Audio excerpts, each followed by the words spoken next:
एक बार फिर हम शुरू करना चाहते हैं पार्टनरशिप की चंद बातें। वैसे हम सब जानते हैं कि +2 वालों के लिए पार्टनरशिप एक बहुत ही इम्पोर्टेंट चैप्टर है। उसमें का एक पॉइंट आता है अक्सर, पार्टनरशिप डीड क्या है। हम लोग आज बात करेंगे पार्टनरशिप डीड पर। ये पार्टनरशिप डीड के पूरी बात हम आज बताने वाले हैं आपको। इससे पहले आप पूरी तरह से बोर्ड पर आप देख लीजिए कौन कौन से पॉइंट हैं। जितने पॉइंट इस बोर्ड पर लिखे हैं ऑलमोस्ट ये 99% है। इसके अलावा भी और पॉइंट हो सकते हैं। अगर पार्टनर चाहें उनको बिजनेस को ऑपरेट करने के लिए जो जरूरी पॉइंट होंगे उसको आप इसमें और ऐड कर सकते हैं। फिर भी अक्सर ये बातें आती रहती हैं उसमें। तो आज हम लोग समझेंगे कि पार्टनरशिप डीड क्या है। जैसा कि हम सब जानते हैं कि किसी भी पार्टनरशिप का जन्म समझौते के बेस पर होता है। कह सकते हैं कि partnership is the product of agreement. Partnership is the product of mutual agreement between persons to share the profit of a business carried on by all or any one of them acting for all. ये पहले हम लोग समझ चुके हैं इसके definition में। जैसा कि डिफिनेशन से पता लग रहा है कि पार्टनरशिप का जन्म तभी होगा जब साझेदारों के बीच एक आपसी एग्रीमेंट हो। अगर एग्रीमेंट नहीं है तो फिर साझेदारी बिजनेस का जन्म नहीं हो सकता। अब देखते हैं कि ये जो एग्रीमेंट है पर्सन्स के बीच में, ये एग्रीमेंट ओरल भी हो सकता है और रिटेन भी हो सकता है। अगर साझेदारों के बीच में जो एग्रीमेंट है, जो सहमति है, कानून बाध्य नहीं करता है कि दम वो रिटेन ही होना पड़ेगा उसको। हमारी मर्जी है कि हम उसको रिटेन फॉर्म में रखें या फिर ओरल फॉर्म में रखें। हाँ, ओरल फॉर्म में रहने के अपना नफा नुकसान है और रिटेन फॉर्म इसके होने का अपना नफा नुकसान है। तो आज हम देखेंगे इस दोनों पहलू पर। तो देखते हैं कि ये जो पार्टनरशिप डीड है ये है क्या चीज। जब साझेदारों के बीच में जो समझौता है, जो एग्रीमेंट है, अगर ओरल है तो आगे चल के बड़ी परेशानी हो सकती है। जैसे साझेदारों के बीच में कोई डिस्प्यूट हो जाता है, आगे बात बढ़ती है कैसे इसको सलटाया जाए, कैसे इसका सेटलमेंट हो। कोई साझेदार अपने जुबान से बदल सकता है। अदालत में चुनौती देना या प्रूफ करना बड़ा मुश्किल हो जाता है। तो जो बात कही गई है मौखिक रूप से है, उसको साबित करना मुश्किल होगा। अगर वो पार्टी बदल जाए, अपने बयान बदल ले, तो साबित करना बड़ा मुश्किल होता है। तो ऐसे बिजनेस को फ्यूचर में अच्छे से ऑपरेट करना है, कोई दिक्कत आए तो उसको आराम से सॉल्यूशन भी मिल जाए। तो इसके लिए ज़रूरी है कि वो जो हमारे म्यूचुअल एग्रीमेंट है या सहमति है, तो क्यों ना हम लोग उसको लिखित रूप में कन्वर्ट कर लें कि जितनी बातें हम लोग एक साथ बैठकर बातें एक दूसरे के लिए करते हैं, उस पर सहमत हैं, तो उन्हीं सहमति वाली बातों को एक कागज पर लिख लें। जब हम लोग कागज की बात करते हैं इस सहमति को लिखने के रिटन फॉर्म में, तो इसी रिटन फॉर्म, इसी समझौते को जब हम लोग डॉक्यूमेंट में लिख देते हैं, तो इस लिखित समझौते का हम लोग नाम देते हैं पार्टनरशिप डीड कहते हैं। तो partnership deed is the written document about the relationship of the partners. अब ये जो रिटेन डॉक्यूमेंट बन जाता है, जिसको हम लोग क्या कहते हैं, पार्टनरशिप डीड कहते हैं। अब सर देखते हैं क्या चीज़ है। ये रिटेन एग्रीमेंट है, जो एग्रीमेंट इनके बीच में उसको रिटेन फॉर्म में कर देना है।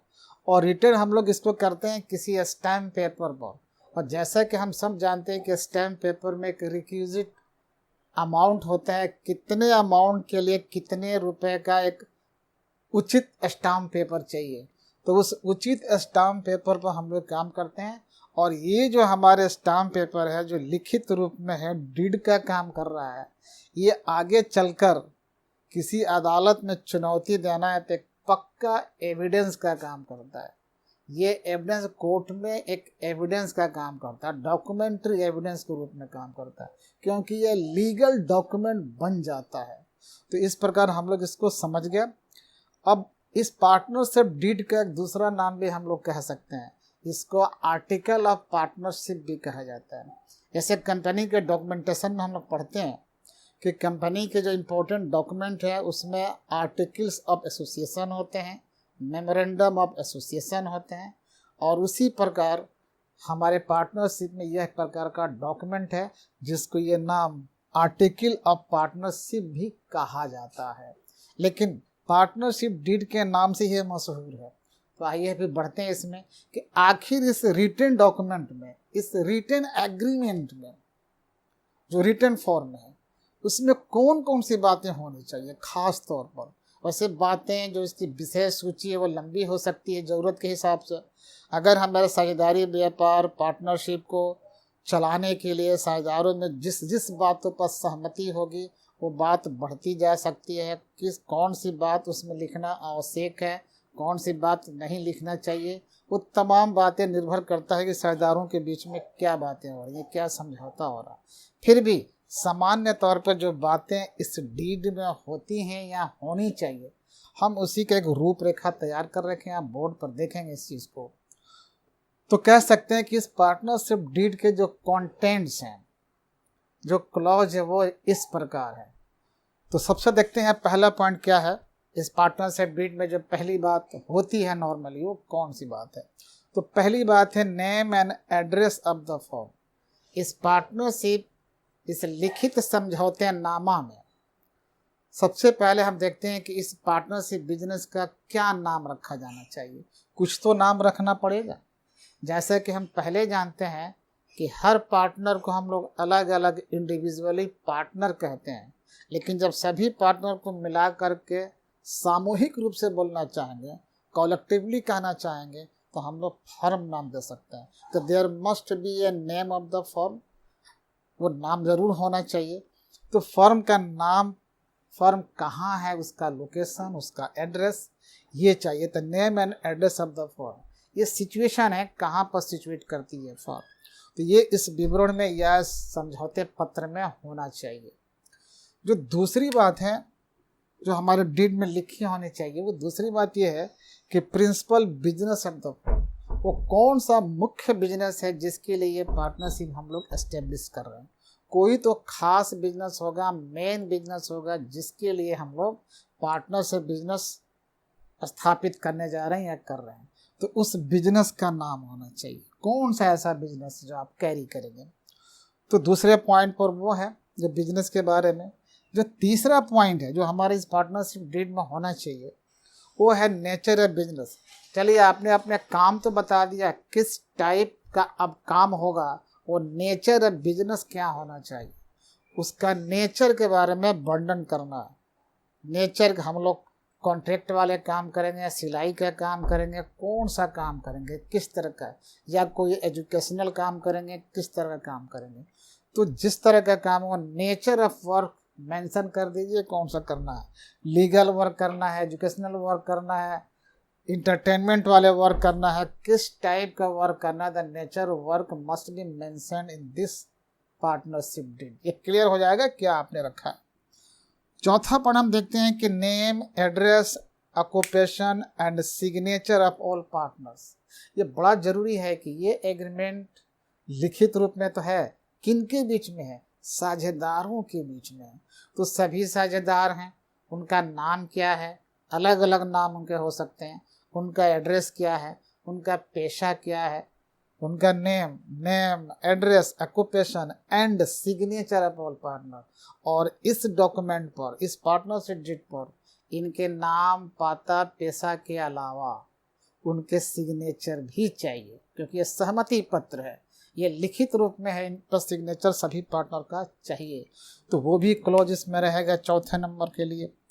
और पांचवा पॉइंट हम देखते हैं कि date of commencement of the partnership business.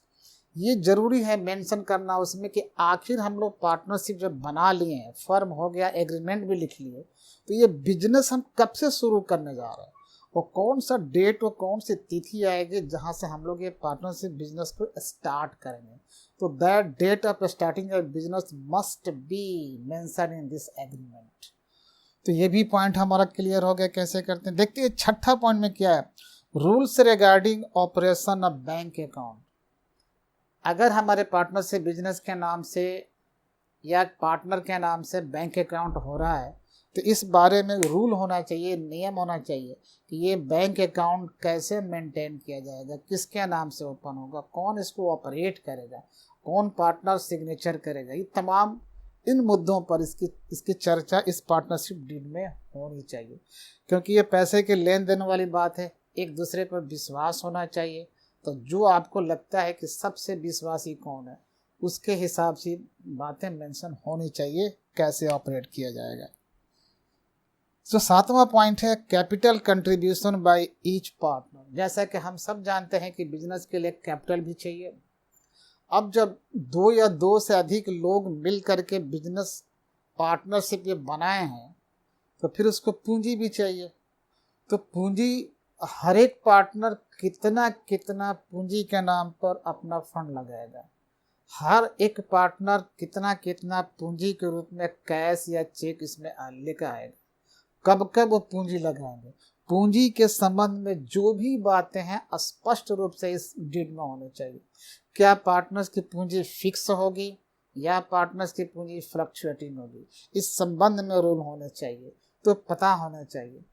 तो पूंजी के संबंध में क्या रूल है, क्या चीज़ें हैं, कौन पार्टनर कितना लगा रहा है, कितना कंट्रीब्यूट कर रहा है, ये भी इसमें मेंशन होना चाहिए। एक 8वां पॉइंट देखते हैं, interest on capital and drawings. जैसा कि हम अक्सर देखते हैं कि ये जो पार्टनर है, पूंजी तो लगा दिया इन्होंने, तो कई बार ये बीच बीच में अपने पूंजी पर ब्याज की बात करते हैं। कभी जो ड्राइंग करते हैं पर्सनल पर्पस से, उस पर भी ब्याज की बात हो सकती है।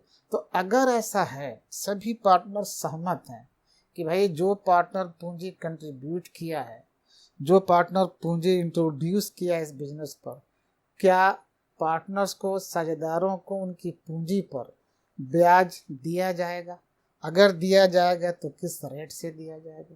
क्या साझेदारों ने पर्सनल पर्पस के लिए जो ड्राइंग किया है, क्या उस पर ब्याज लिया जाएगा? अगर लिया जाएगा तो किस रेट से लिया जाएगा? इन मुद्दों की चर्चा इस पार्टनरशिप डीड में होना चाहिए, ताकि किसी के बीच में आपस में लड़ने झगड़ने की बात ना आए, मतभेद ना हो। तो ये भी बात क्लियर होगा इंटरेस्ट के बारे में कि पूंजी पर ब्याज लगेगा या नहीं लगेगा, अगर लगेगा तो किस रेट से लगेगा, ड्राइंग पर ब्याज होगा या नहीं होगा, अगर होगा तो किस रेट से होगा, इस बारे में चर्चा होनी चाहिए। पॉइंट नंबर 9 है सैलरी, बोनस, कमीशन etc। अगर साझेदारों को, अगर एक्टिव पार्टनर हैं जो काम वर्क देखते हैं बराबर, हो सकता है कि उनको सैलरी के नाम पर, बोनस के नाम पर, या कमीशन के नाम पर, या रेम्युनरेशन के नाम पर कुछ देने की बात है, और सब लोग सहमत हैं कि नहीं भाई जो पूरे दिन बिजनेस ऑपरेट करेगा, चलाएगा, देखभाल करेगा, तो इस मेहनत के बदले उसे सैलरी या बोनस या कमीशन क्या देना है। अगर ऐसी व्यवस्था है, अगर सब लोग सहमत हैं कि ऐसे साझेदारों को सैलरी चाहे कमीशन या बोनस देना है, तो ये जरूर एग्रीमेंट में ये मेंशन होना चाहिए। अगर मेंशन नहीं है तो फिर समझ देना कि उनको सैलरी मान्य नहीं है, बोनस मान्य नहीं है, कमीशन मान्य नहीं है। तो मान्य ये तभी होगा जब आपके पार्टनरशिप डीड में ये बात लिखी गई है, तो ये भी होना चाहिए इसमें, अगर है तो, नहीं तो नहीं। 10वां नंबर पॉइंट है rate of interest on partners loan to firm. कई बार ऐसा होता है कि पार्टनर तो व्यापार के लिए कैपिटल तो देता ही है, व्यापार में लगाता है तो कैपिटल कह देता है, चाहे वो फिक्स हो या फ्लक्चुएटिंग हो। लेकिन कैपिटल के अलावा in addition to his capital he can contribute amount as loan. एक पार्टनर फर्म को पर्सनल लोन भी दे सकता है, लोन दे सकता है वैसे ही जैसे कि वो कैपिटल देता है, लेकिन दोनों अलग अलग चीज़ें। जैसा कि हम जानते हैं कि जब वो कैपिटल देता है तो ऑनर्स इक्विटी है वो, लेकिन जब वो लोन देता है तो एक लेंडर भी बन जाता है, एक लेंडर बन गया, ऋण दाता बन जाता है। तो अगर उस ऋण पर कितना ब्याज दिया जाएगा उस पार्टनर को, क्योंकि पार्टनर ने फर्म को लोन दिया है या एडवांस दिया है, तो उस लोन या एडवांस पर कितना, किस रेट से ब्याज दिया जाएगा, अगर सहमति कुछ बनती है तो उस rate of interest on loan जो है उसमें मेंशन कर देना चाहिए। अगर rate of interest on partners loan mention इसमें नहीं है, तब इंडियन पार्टनरशिप एक्ट 1932 के सेक्शन 13 अप्लाई हो जाएगा इसमें। और सेक्शन 13 ये कहता है कि अगर पार्टनरशिप डीड में लोन पर इंटरेस्ट के बारे में कोई चर्चा नहीं है तो सीधे 6% की फिलहाल बात है। अब रेट क्या पता आगे घटे या बढ़े, लेकिन प्रेजेंटली ये लोन पर 6% इंटरेस्ट है। कब? अगर पार्टनरशिप डीड में इस इंटरेस्ट की चर्चा नहीं है तब। अगर पार्टनरशिप डीड में इस लोन पर इंटरेस्ट का रेट दिया हुआ है तो वो मान्य है, तो इसकी चर्चा होनी चाहिए। अगला पॉइंट है 11 number point, profit sharing ratio. This is the very very important point for the partnership business, क्योंकि यही तो मेन चीज है। और हमारे जो लीगल डिफिनेशन जो दिया गया है सेक्शन 4 में, उसमें यही बात कही गई है कि partnership is the relation between persons to share the profit of a business. To share, यही तो मेन चीज है, यही तो काम करना है। इसलिए कैसे छूट जाएगा भाई साहब? इसलिए ये पॉइंट होना चाहिए कि जब बिजनेस का नेगेटिव या पॉजिटिव प्रॉफिट होगा, यानी लाभ या हानि होगी, तो उसको ये लोग किस रेशियो में बांटेंगे, कितना कितना हिस्सा किसका बनेगा, किस रेशियो में बांटेंगे, कितना कितना परसेंटेज के मालिक होंगे, किसमें, उसके लाभ में या बिजनेस की हानि में। तो इस बात को क्लियर कट इसमें मेंशन होना चाहिए पार्टनरशिप एग्रीमेंट में। हो सकता है कि आपने करना छोड़ दिया, अगर शेयरिंग रेशियो हमारे एग्रीमेंट में मेंशन नहीं हो पाया तो फिर इंडियन पार्टनरशिप एक्ट 1932 के सेक्शन 13 अप्लाई हो जाएगा। और सेक्शन 13 कहता है कि ऐसे हालत में हम सबको इक्वल कर देंगे, चाहे आपकी पूंजी के अमाउंट कुछ भी हो, अनइक्वल पूंजी है या इक्वल पूंजी है, अगर आपने शेयरिंग रेशियो मेंशन नहीं किया है, वैसे हालत में सभी पार्टनर्स के लिए बराबर की बात चल जाएगी। तो शायद कोई गड़बड़ी हो, इसलिए क्लियर कट आप मेंशन कर दो इसमें किस किस रेशियो में बंटवारा किया जाएगा। अगला पॉइंट है 12 number point, mode of settlement of accounts in case of death और रिटायरमेंट ऑफ पार्टनर। ये बताना जरूरी है कि अगर किसी पार्टनर की मृत्यु हो जाती है, in the case of expiry of any partner, in the case of death of any partner, या अगर कोई पार्टनर रिटायर करता है, वैसे हालत में जो हिसाब किताब का निपटारा करना है उसके क्या तरीके होंगे। क्या मरने वाले या रिटायर होके जाने वाले के सारे अमाउंट उसको दे दिए जाए कैश में, या उसके जो भी हिसाब बनता है उसको बिजनेस में रहने दिए जाए, एज लोन रखा जाए, या कितना परसेंट पेमेंट दे दिए जाए, कितना परसेंट को अंदर रखना है, क्या करना है, उसके हिसाब किताब का कैसे सेटलमेंट होगा, क्या मोड होना चाहिए, इस बारे में कोई रूल अगर है, कोई समझौता है, तो उसकी चर्चा इसमें होनी चाहिए। नेक्स्ट पॉइंट है 13 point, rights duties of partners.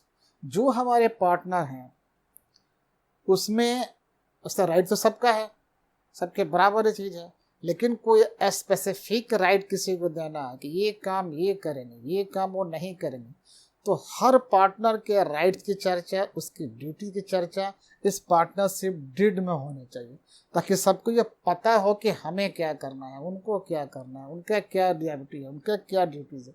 जब ऐसे सबको मालूम होता है तो कार्स को ऑपरेट करने में काफ़ी इजी होता है और बिजनेस हमारा फ्यूचर में ग्रो करता है।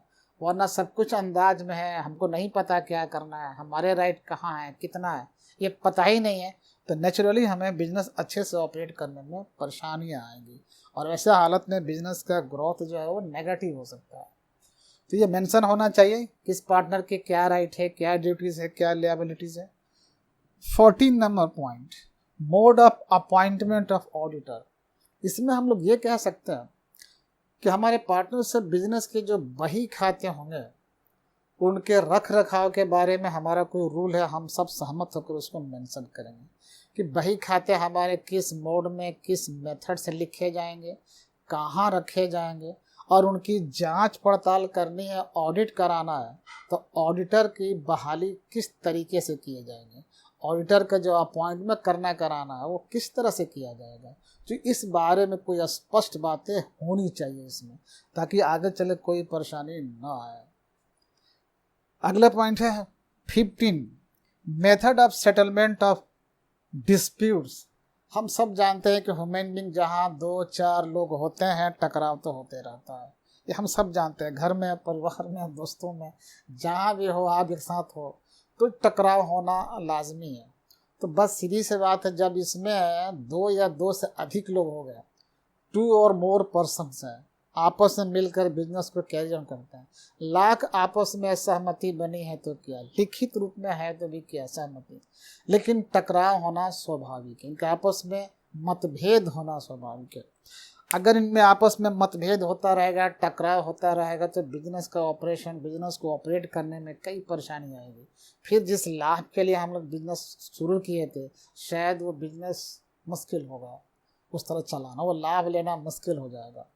तो इससे बचने के लिए, बिजनेस को बेहतर ढंग से चलाने के लिए, अच्छा लाभ कमाना अगर है, तो इस बात के लिए कि अगर साझेदारों के बीच कोई मन मुटाव हो जाए, कोई डिस्प्यूट हो जाए, कोई झगड़ा हो जाए, तो इसको सेटलमेंट कैसे किया जाएगा?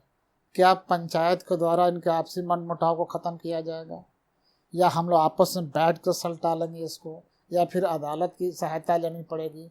इस बारे में स्पष्ट रूल और नीति इसमें मेंशन होने चाहिए कि जब साझेदारों के बीच में कोई डिस्प्यूट हो जाए, कोई आपस में टकराव हो जाए, तो उस बारे में कैसे हम लोग इसको सेटलमेंट करेंगे, must be clear in this partnership deed. Point number 16 को देखते हैं क्या चीज़ है। Method of valuation of goodwill at the time of admission of a new partner, और at the time of retirement of a partner, और at the time of death of any partner. हम सब जानते हैं कि कोई पार्टनर अगर new partner admission लेता है तो ले सकता है अगर बाकी पार्टनर एग्री हैं, लेकिन मसला उठता है कि जब वो नया पार्टनर आएगा तो eight the time of admission of new partner क्या इस फर्म के गुडविल का मूल्यांकन होगा या नहीं होगा? अगर होगा तो किस मेथड से होगा? जैसे कि गुडविल का मूल्यांकन करने के लिए कई मेथड्स हैं, कई मेथड्स यूज़ किए जाते हैं, उस मेथड पर वैल्यूएशन किया जाता है गुडविल का। जैसे एवरेज प्रॉफिट मेथड, सुपर एन्वेशन मेथड, कैपिटलाइजेशन मेथड, कई मेथड्स हैं। तो जब कोई न्यू पार्टनर आएगा उस समय गुडविल का मूल्यांकन करना है तो उसका कौन सा मेथड किया जाएगा? अगर कोई मेथड स्पेसिफिक है तो उसको मेंशन कर देना चाहिए। या किसी पार्टनर की डेथ हो जाती है तब भी गुडविल के मूल्यांकन की बात चलती है, तो किसी के डेथ पर मूल्यांकन करना है गुडविल का या नहीं करना है, अगर करना है तो कौन सा मेथड यूज़ किएगा होना चाहिए। उसी प्रकार अगर कोई रिटायर करता है तो उस समय भी गुडविल की बात चलती है, तो वहाँ अगर ऐसा कुछ है तो मेंशन कर देना चाहिए ताकि हमारे बीच कोई डिस्प्यूट ना हो जाए। अगला पॉइंट है settlement of loss due to insolvency of partner. हम सब जानते हैं कि कोई पार्टनर हो सकता है कि इंसॉल्वेंट हो जाए। इंसॉल्वेंट का मतलब कि उसके जो जितने एसेट्स हैं, पर्सनल से लेके बिजनेस तक जितने एसेट्स हैं, उनका मूल्यांकन, उनका वैल्यू लगाया जाए तो उसके जो लिएबिलिटीज है उससे कम हो जाए, यानी liabilities is more than his assets. और ऐसे हालत में हो सकता है कि कोर्ट द्वारा उसे इंसॉल्वेंट, दिवालिया घोषित कर दिया जाए। तो दिवालिया घोषित हो जाने पर उसकी संपत्ति तो कम पड़ेगी, तो संपत्ति जब कम पड़ेगी और लौटा नहीं पाएगा तो उसके दिवालिया होने के चलते जो नुकसान हो रहा उस बारे में बाकी पार्टनर जिम्मेवार हो जाते हैं, बाकी पार्टनर रिस्पॉन्सिबल हैं, क्योंकि कहा गया है कि हर पार्टनर के जो दायित्व तो है अनलिमिटेड है, यानी दूसरे पार्टनर के चलते जो नुकसान है उसे भी उनको भरपाया करना पड़ेगा। तो अगर दिवालिया होने के कारण नुकसान हो जाए तो उस नुकसान के बारे में क्या नियम है, कैसे ये लोग सहन करेंगे, कैसे ये लोग बियर करेंगे, क्या लाइन स्पष्ट होनी चाहिए इस बारे में। अगला पॉइंट है इसका 18 नंबर पॉइंट। और कोई और बिंदु और कोई पॉइंट जो ऐसा लगता है साझेदारों को कि हमारे बिजनेस को सुचारू रूप से ऑपरेट करने में सहायक होगा, हमारे बिजनेस को चलाने, अधिक से अधिक प्रॉफिट कमाने के लिए कोई और बातें हो सकती हैं, तो सभी साझेदार मिलकर समझकर ऐसे बिंदु को भी इसमें स्पष्ट कर सकते हैं। कोई और भी टर्म एंड कंडीशन इसमें ऐड करना है तो ये लोग ऐड कर सकते हैं। इसलिए हम कह सकते हैं कि any other terms regarding operation of business, जो सुचारू रूप से इस बिजनेस को ऑपरेट करने के लिए आवश्यक है, ऐसे पॉइंट, ऐसे टर्म एंड कंडीशन भी इसमें जोड़े जा सकते हैं अगर सभी पार्टनर सहमत हैं। तो इस प्रकार हमने देखा, एक मोटा मोटी पिक्चर उभर के आया सामने कि अगर पार्टनरशिप डीड हम तैयार करवाते हैं जो स्टैम्प पेपर पर होना चाहिए और नॉर्मली एक्सपर्ट लोग करते हैं और सभी पार्टनर का सिग्नेचर है, सहमति है, ये सहमति को ही रिटन फॉर्म में लिखा जा चुका है। तो एक मोटा मोटी पिक्चर है कौन कौन सी बातें होनी चाहिए वो तो लिखी गई है इसमें। इसके अलावा और कोई ज़रूरी बात, ज़रूरी शर्तें, ज़रूरी कंडीशन छूट जा रहे हैं लेकिन पार्टनर समझते हैं कि वो ज़रूरी है तो वो एक्स्ट्रा टर्म एंड कंडीशन भी इसमें ऐड करा सकते हैं। और ये पूरा कह सकते हैं कि एक लीगल डॉक्यूमेंट है पार्टनरशिप के लिए।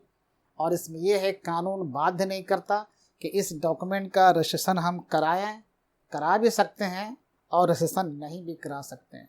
तो पार्टनरशिप फर्म के लिए जो रजिस्ट्रार हैं उनसे हम रजिस्ट्रेशन करा भी सकते हैं और हमारी मर्जी नहीं भी करा सकते हैं। बस ये लिखित रूप में है, हमारे लीगल डॉक्यूमेंट तैयार हैं पार्टनरशिप के, और ये डॉक्यूमेंट हमारे गवर्निंग डॉक्यूमेंट है। आगे का हमारे जब पार्टनरशिप फर्म की जो फंक्शनिंग है उसकी ये मार्गदर्शिका का काम करते हैं। उम्मीद है बात पूरी समझ में आई होगी, और ये पूरा आप इसको पूरे देखिए और एंजॉय कीजिए और समझिए। Thank you.